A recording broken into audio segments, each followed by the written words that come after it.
Another edition of 100% Canucks.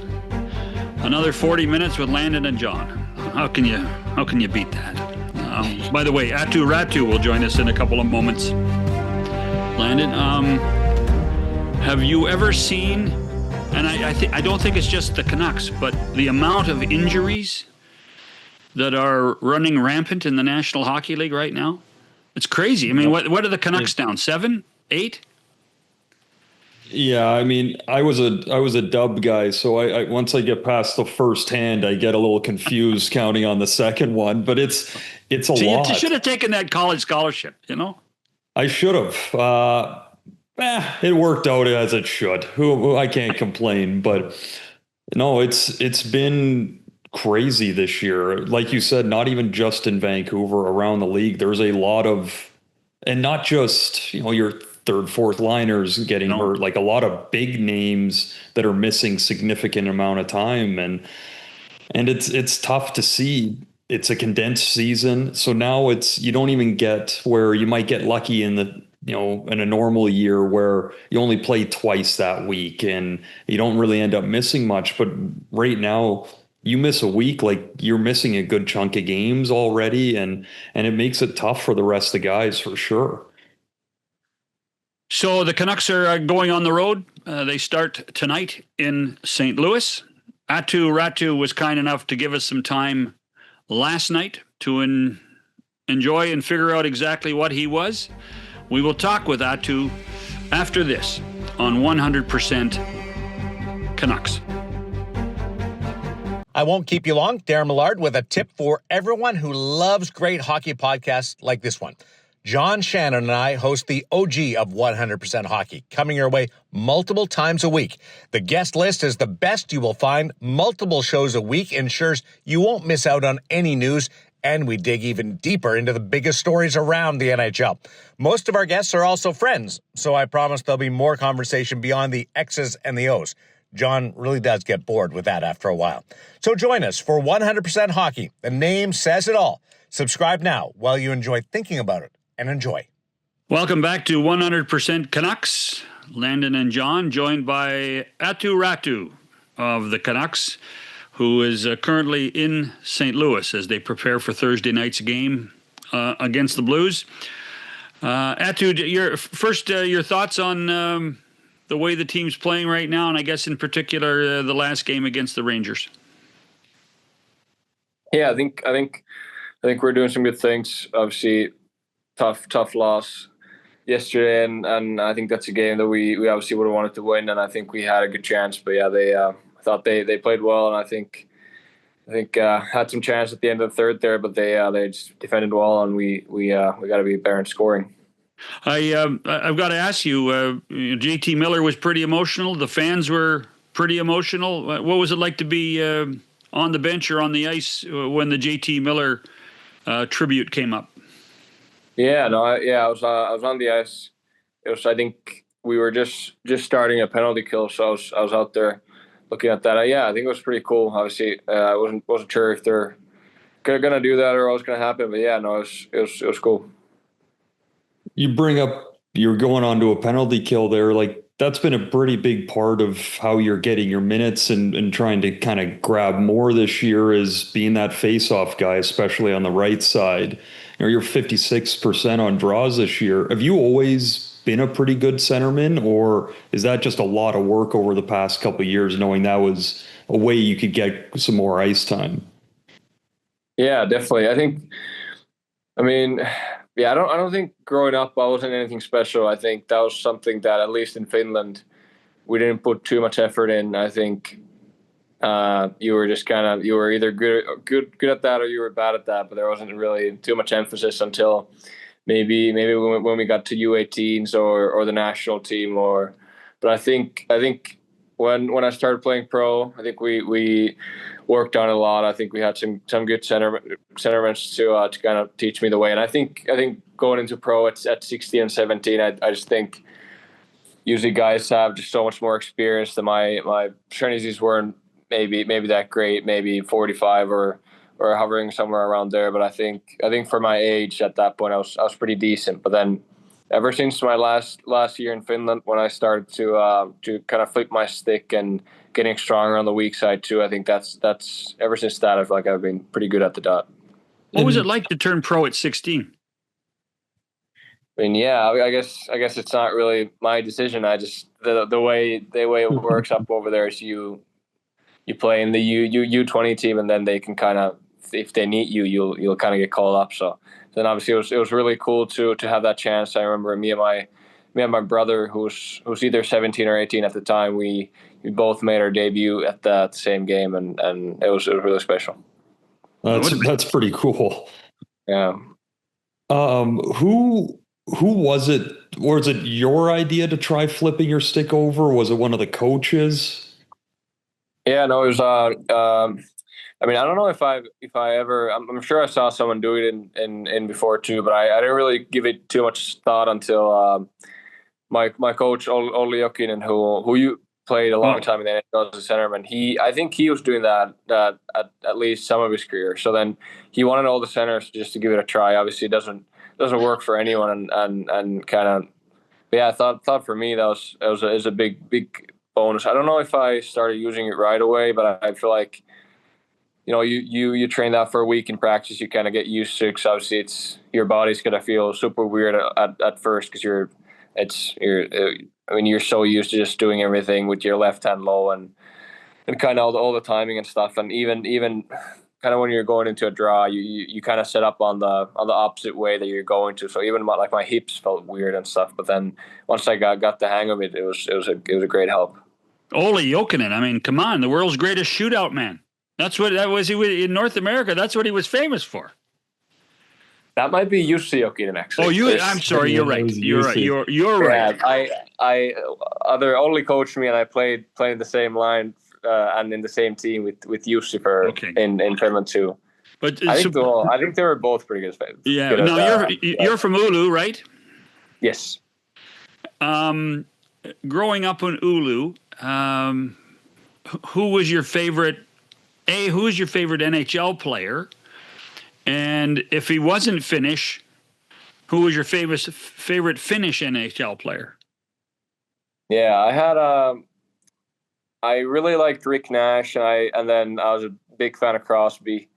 And then from the Finns, I remember Sebastian Aho still playing.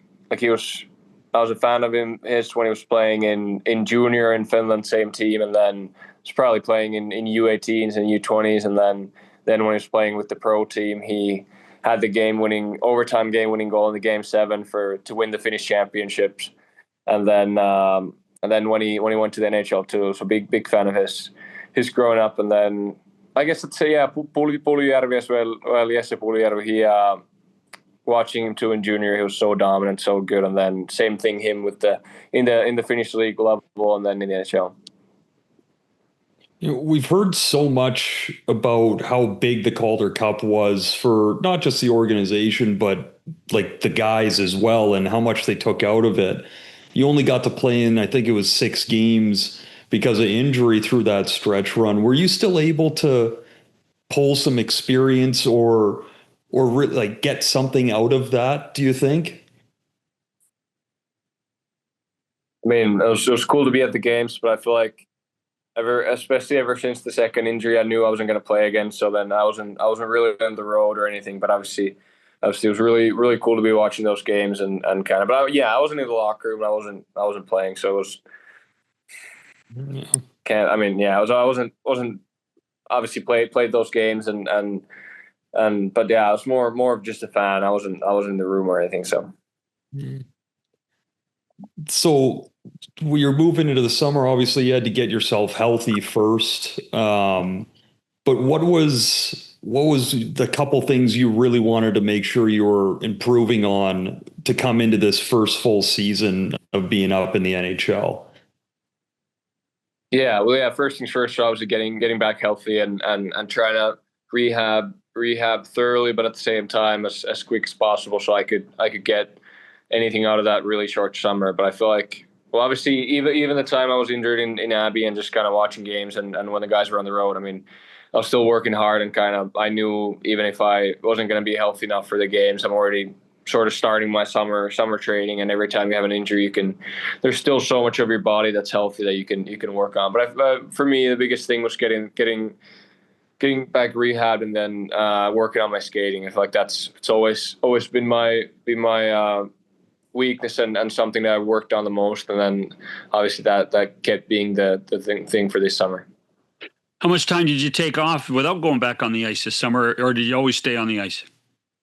I always stay on the ice, but I had, it was maybe 2 weeks that I still couldn't skate when I got back, but yeah, as soon as and especially there, like, didn't play for a while, even though we won, like there wasn't really any time for any vacations or anything. Had to get right back into it. So Vancouver knows that you were part of the Bo Horvat trade. When you get drafted by a team and you start playing for that team, do you ever expect not to be on that team? Like, when you got part of that trade, how disappointing was it to think that you weren't going to be an Islander for a while? Yeah, I mean, yeah, it's weird because you don't really think about it, especially that being my first year over in North America. I was just kind of, definitely being traded wasn't anything I was worried about, and I feel like it was at the start of the deadline too. So I feel like that was kind of one of the first trades. So that was definitely a big surprise, and yeah, I never thought to be really playing anywhere else than with the Islanders. And the same thing too, like in Finland, like there's no trades in the Finnish league or anything, so you're not really that used to maybe to a guy who plays in junior in Canada when you can get traded to and stuff. So I think that was definitely a big adjustment. But I feel like right after I got traded, I was just like, all right, cool, now get to go to Vancouver and get to play for a new team and go to a new country. So I feel like I was just kind of excited. I feel like, yeah, you can't really be, everything happens so fast, and I remember I just had to think that, all right, I gotta pack my house and I gotta get to, I remember I was joining Abbotsford in San Jose, so I was ready for the next game. So, just curious, was there any culture shock between playing in Finland and playing in North America? Yeah, I think it's a lot different. I think in Finland it was always pretty defensive, a lot of big rinks, like, or the ice surface a lot bigger, maybe a little less, or a lot of less speed, and maybe less physical too. But I feel like more sort of defensive minded, kind of, a lot of teams like to have all their five guys on the right side of the puck, and maybe forecheck wasn't that hard. If like a lot of teams stayed back, maybe had like a 1-2-2 more of the time than forechecking a lot. So then I feel like that the tempo and the smaller rink and kind of the physicality of players is definitely an adjustment. But I feel like everything went pretty smoothly. I mean, I had played in Canada for national team tournaments, and some of the teams too in Finland have a smaller rink. And I feel like the team that I played for leading up to the year that I went to North America, we played a pretty Canadian style of hockey, or North American style of hockey, however you want to say it. So I feel like that helped a lot. On the culture shock part, what about away from the rink? How much different was it for you from your life in Finland versus your life on Long Island, and then in the end your life in British Columbia?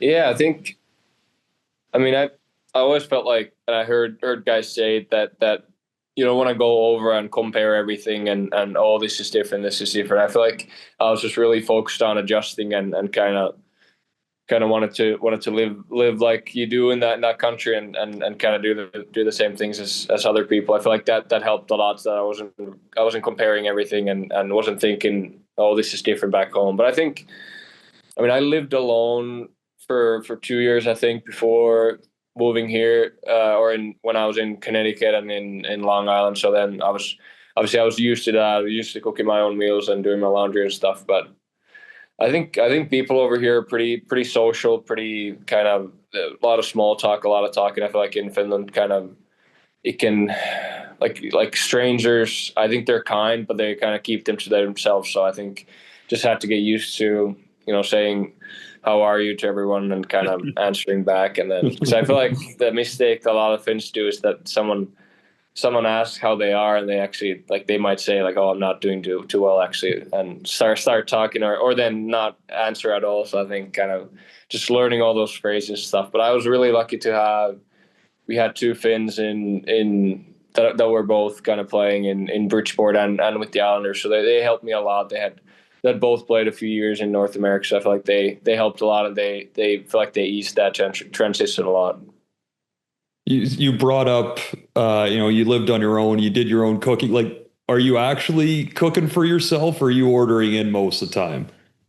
Of course, well, obviously on the road, and then there's been times that I've been at a hotel for a long time, like last year when I was up in Van, I was in a hotel, so I couldn't cook anything. But yeah, no, I love cooking. I feel like it's been really nice this year, not being at a hotel that much, other than the road trip. So I feel like there's just so much time. Obviously, we were in practice from like 9 a.m. to 1 p.m. So I feel like the rest of the day that you have, if you're just not doing anything, you just don't feel productive, and I feel like I don't think it's that good. So it's good to be cleaning up and cooking and doing stuff other than hockey to just kind of have some time to kill. What's your specialty?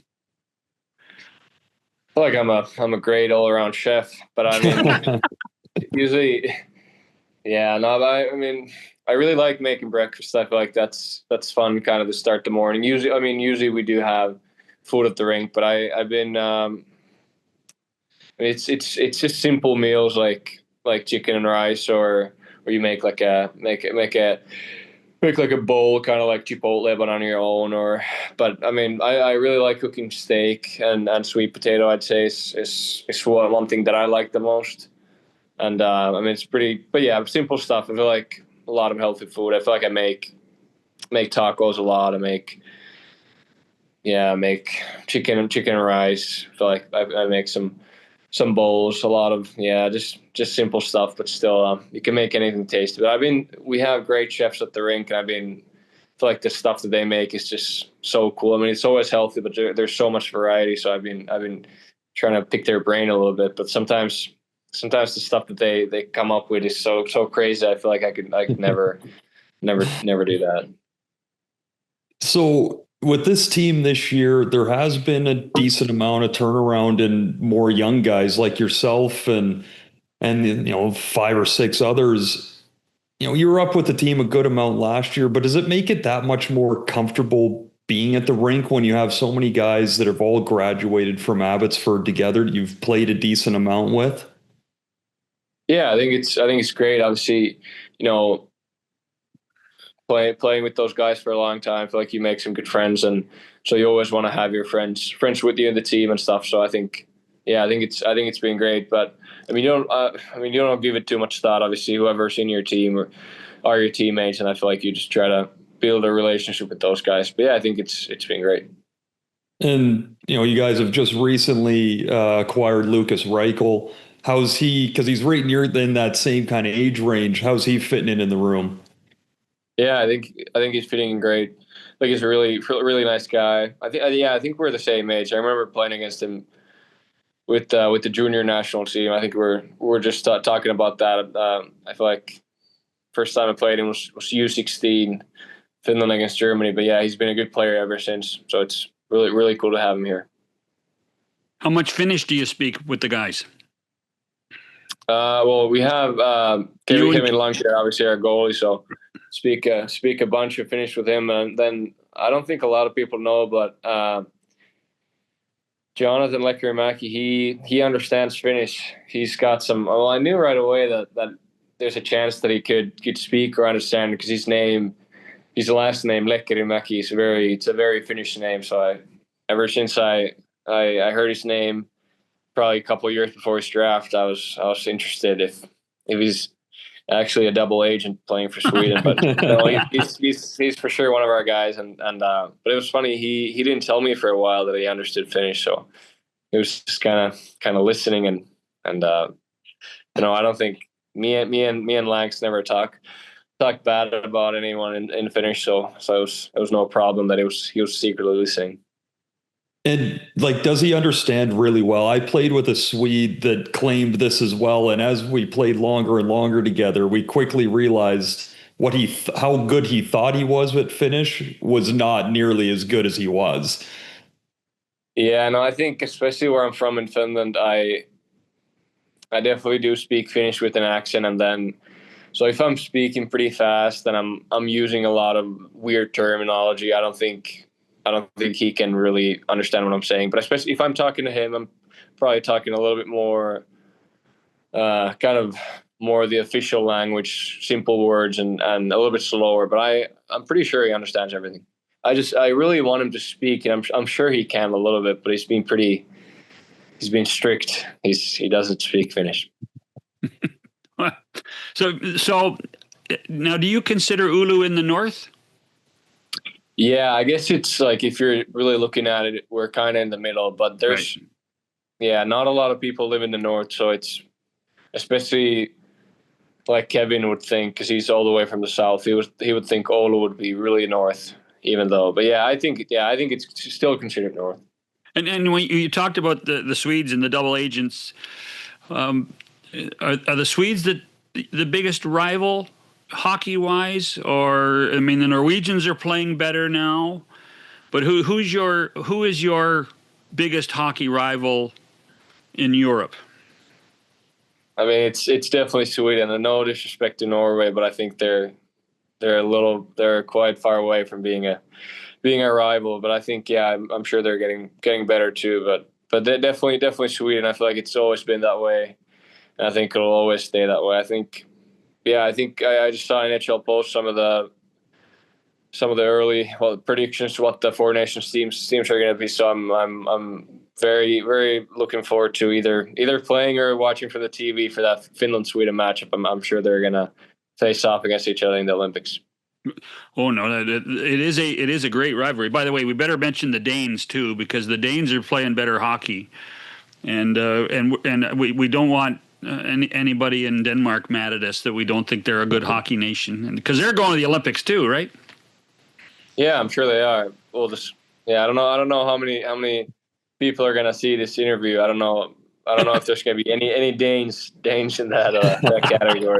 We'll see. We're huge with the Danish people. We're We are. huge All over right, there. Well, maybe Nick Ehlers will watch. You never know. Hey,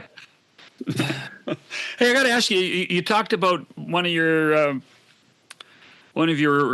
idols as a younger guy, as a teenager, was Sidney Crosby. Have you faced off against him yet? Yeah, I think 3 times now. And then the last game we played him was pretty cool.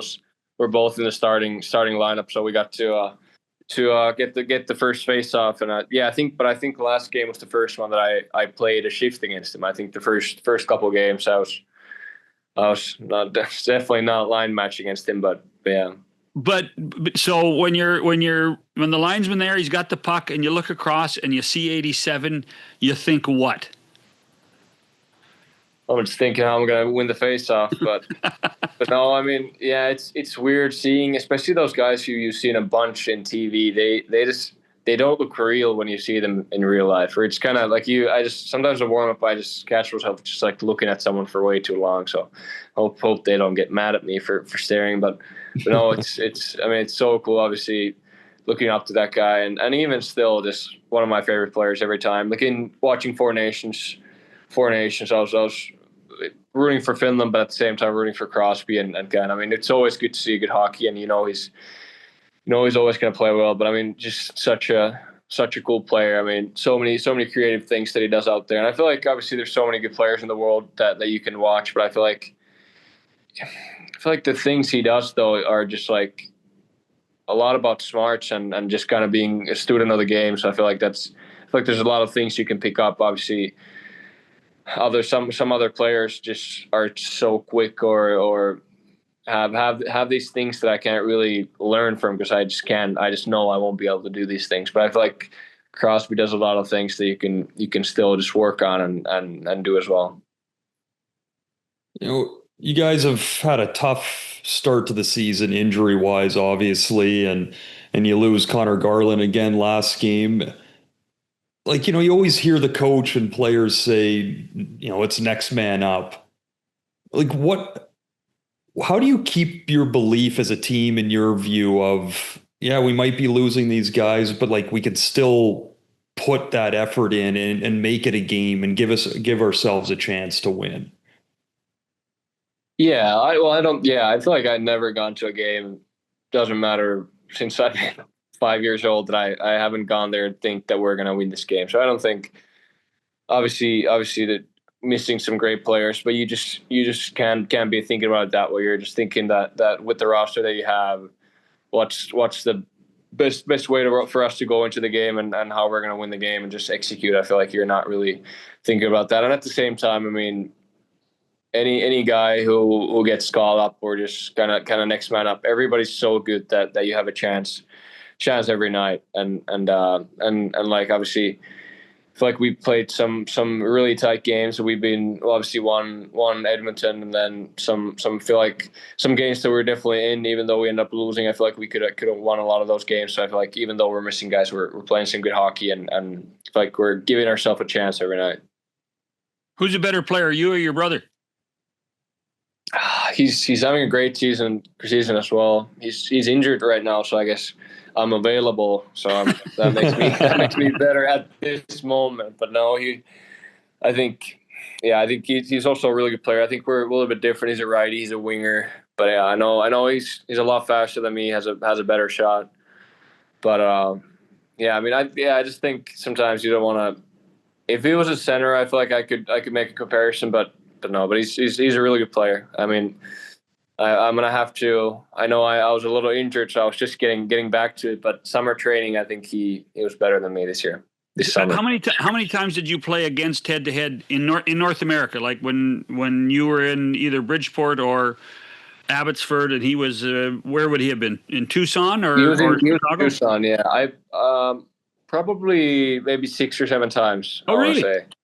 Yeah. I mean, we played Tucson probably 4 times every year, 4 or 6 times. So then I know he missed one game because of illness, but I think other than that, so it must have been 2 years. So yeah, maybe I don't know if I was called up for any of those games, but I didn't really like playing against them. And Tucson was a tough team to play against. They're a real mean team, and then I just feel like I was kind of, I don't know.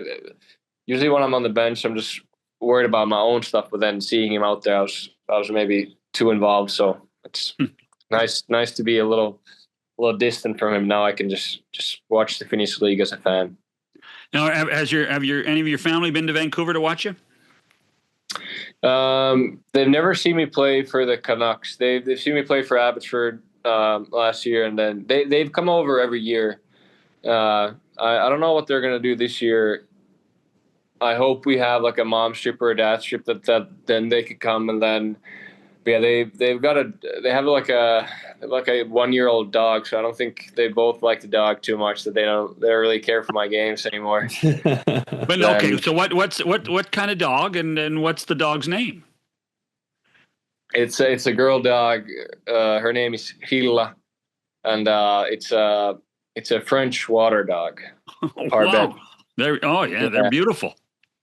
They really are. Great personality, and definitely a great dog, and a classic one. My dad said, we're never getting a dog. Like I don't care for dogs or anything. And then as we got a dog, now it's his best friend, and he's not gonna come watching my games because of the dog now. So I mean, I knew that was the classic and that was gonna happen, but yeah, I always swore that there's gonna be no dogs in his house.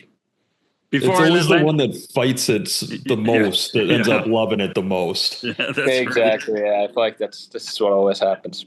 Before I let Landon have the last question, we've never really asked you to describe what your role on this hockey club is.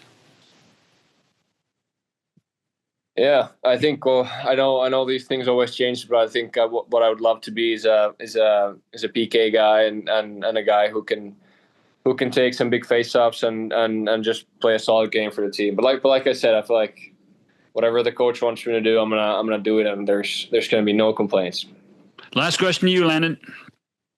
I would say my last question would be, you have done a good job on the PK, and you've had a pretty decent start to the year.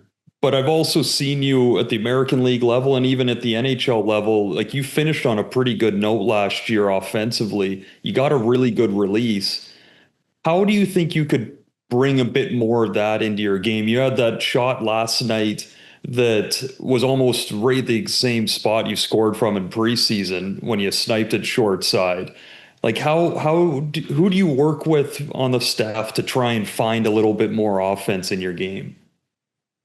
I mean, yeah, I feel like every coach that we have has had pretty good success in this league, and same thing with our skills coach and our the Sedins and stuff. So I mean, you just kind of take any pointers that they have and stuff. But I feel like I'm just gonna trust the process. I feel like we've created a good amount. Obviously, we don't create more offensively, and I know that I can create more too. But I feel like I just know that the shots are gonna go in. I feel like you just give yourself a good chance every night, take care of your own end, and then I know the offense is gonna come.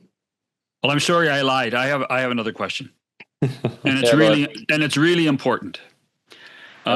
We now know that you're a good cook, chicken and rice, steaks, but you didn't tell us what your cheat food was. What is your favorite cheat food when you're driving home from the rink, or you're driving on an off day and you drive by somewhere and the car just has to stop? Where do you go for that cheat food that you need in Vancouver? I don't know. After every game, we have some great sushi at the rink, so it's hard not to want anything else. But I think, I mean, I like diet sodas. I feel like after a game, you go into the sauna after a good win. You take we have ZVS at the rink, but like a good Diet Coke. Coke's a pretty good one after a game. After you have your protein shake, though. But no, I think, yeah. I mean, I love sushi. I don't know if it's really. I feel like sushi's depends on what sushi, but I feel like that's pretty healthy. But I don't know. In Finland, there's kebab, which I really like. I haven't really had anything here in Canada, but maybe here we don't have Nando's in Finland, so I think that's pretty damn good. Yeah, I was going to say, if you like kebabs, then you're going to like. There's going to be some place that has a donair spot that works out pretty well. So it's just a lot more. Oh, sorry, go for it. No. What were you saying? I was just saying, over here, I found it's a lot more saucy over here, having the donors and that stuff. And when I was in Germany, it's a lot more just kind of simple and solid. Yeah. I don't know. Yeah, I feel like it's just not the same thing. I'm not saying it's not going to be good, but I just feel like they just don't have the same. Well, I hope they do. I hope I'm wrong, but yeah, it's not quite the same. I wouldn't even like. Not saying it's better or worse. I just feel like it's so different that you just can't even put it in the same category. Well, I'm going to put you down for sushi and Coke. How's that? Make that a Diet Coke. Yeah. Diet. All right. Aatu, thanks for this. Enjoy your time on the road. Thanks. Aatu Räty. Landon, I'll be back after this on 100% Canucks. All right, listen up. Today I want to talk about giving 110%. Giving 100% means giving everything you got. Giving 110% means giving 10% more than is humanly possible. If we're going to win as a team, we need 100% of you guys giving 110% 100% of the time. If only 50% of you guys give 110% and 50% of you guys give 100%, I guarantee you 100%, we'd only win 50% of our games. Suppose 75% of the 110% gave only 50%, and 50% of the 100% gave 25%, and 75% of the 110% were not feeling 100%, then we'd be in a heap of trouble. That's why we need 100% of you guys giving 110% 100% of the time. Okay. Let's go out and play some hockey.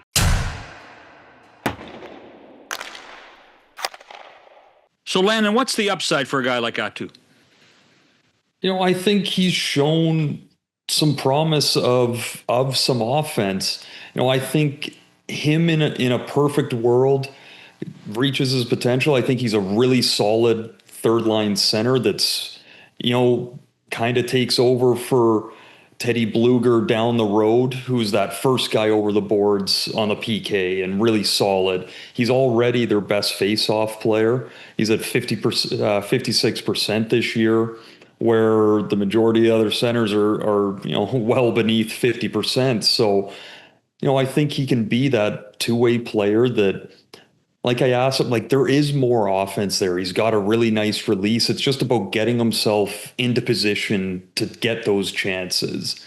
And I think once the team gets healthier, he's not having to play so many different spots. Like he's playing a lot right now of go out, take the face off and sprint off the ice because we need you ready for the next face off and all of it. So it chops up his game a little bit. I think once things settle out and guys get back, he'll get a bit more comfortable and that a bit of that offense will be able to come back a bit.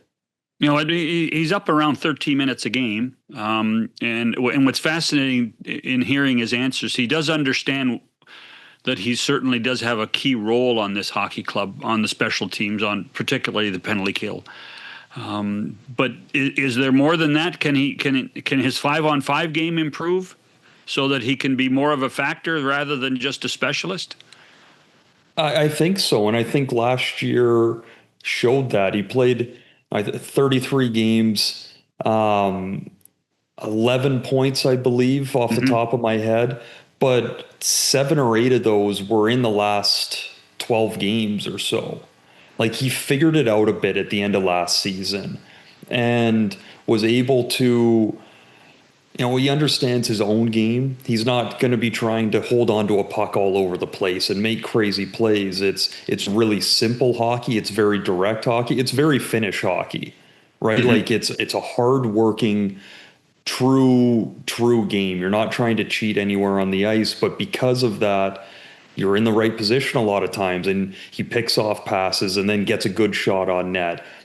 I think there is more there. And like I was saying, once things settle down and he can have a bit more of a regular role and not having to play so many different parts that chop up his ice time, I think some offense will be there for him. He has the skill to do it. By the way, speaking of Finnish, we have had 2 members of the Canucks that are Finns in Aatu, and then about a month ago, Kevin Lankinen. I'll tell you what, if they had 20 Finns, the interviews would be spectacular. These guys, A, their English is excellent, and B, they're not afraid to say things. Yeah. It's honestly like Finns were always some of my favorite teammates that I had. Why? Because of kind of what you just said. They speak the language really well, so it just makes it easy to converse with them. But they're, for the most part, pretty blunt people. They're not going to hide their feelings, and I love that when people are like it. But again, they're social. They're a ton of fun. You can really they join in on all the team stuff and they want to be right in the middle of it. But when you walk into the dressing room, it's time to go to work. And Finns, as even if their national team doesn't have the best team, their work ethic and commitment to team defense are solid. And it's those type of qualities that it's hard not to respect as a teammate, for sure. Okay. We haven't planned this. Your favorite Finnish player of all time? Oh. Like, well, it's hard. You didn't have to play with him. You could have watched him play. I mean, off the top of my head, 2 of the greatest hockey players, certainly 2 of the 100 greatest players in the game, maybe in the top 25 in the game, are Finnish, in Teemu Selanne and Jari Kurri. For me, Curry, I'm a bit young to have seen Curry as much. Thank you for saying that. That's very kind. I just had to throw it out there. But for me, Selanne and then Saku Koivu. Yeah. I loved the Leafs growing up. For just to have a team, and Matt Sundin was my guy. And they had those series against Montreal, and those games, they were always extra. I mean, Solani had the hands and the flash and everything. Koivu was that hard worker, committed, the leader, all of it. It's a lot to respect, and I always loved watching those two play. I'll tell you what, there are no two more personable people and greater hockey players than Jari Kurri and Teemu Selanne. And to this day, you can sit down and have a beer with both of them, and by the end of it, you think that you're talking to your best friend. They are great people, and we're great hockey players. It's fantastic. We will deal. Go ahead. I was just going to say, and by the end of it, the second beer was already showing up. The Finns, because they can have a good time. That's a good point. That's a good point.